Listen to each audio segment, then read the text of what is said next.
9.7, तो 9.7 का जो एटमोस्ट वैल्यू है वो इससे पीछे आएगी, तो इससे पिछला जो इंटीजर है वो 9 होगा। तो ग्रेटेस्ट इंटीजर फंक्शन में हमेशा हम छोटी वैल्यू लेते हैं, राइट। अब यहां पर ग्रेटेस्ट इंटीजर का कोई भी क्वेश्चन होगा बेटा, तो यहां पर हमने साइन एक्स की वही वैल्यू लेनी है जिस वैल्यू को पुट करने के बाद ये पूरा जो फंक्शन है वो इंटीजर बन जाए। तो आपको पता है कि साइन की वैल्यू जो है वो 45 डिग्री पे π/4 के ऊपर जो है वो 1/√2 होती है। अगर हम साइन π/4 की वैल्यू लेते हैं तो √2 × 1/√2 जो है वो 1 आया, और 1 is the integer, so we will take integer, okay.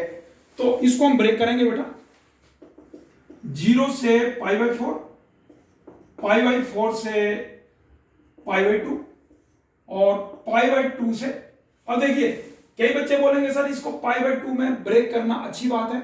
No, क्योंकि साइन π/2 की वैल्यू तो 1 होती है, तो √2 × 1√2 this is not integer, okay.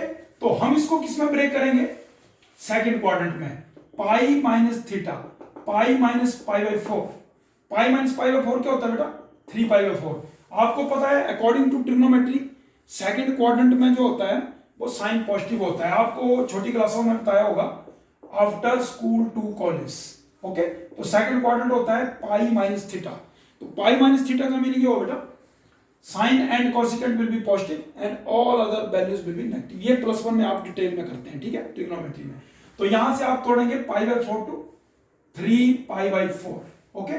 अब आगे अगला जो स्टेप है इसका लास्ट, वो ये है कि ये आपकी लोअर वैल्यू है, अपर वैल्यू है, इन दोनों वैल्यू को आपने x की जगह पुट करना है, और पुट करने के बाद जो आंसर आएगा स्मॉलेस्ट आंसर वो आपने यहां लिखना है। अब साइन 0 की वैल्यू 0 है, π/4 की वैल्यू √2 है, तो √2 × 1/√2 जो है वो आपका 1 आया।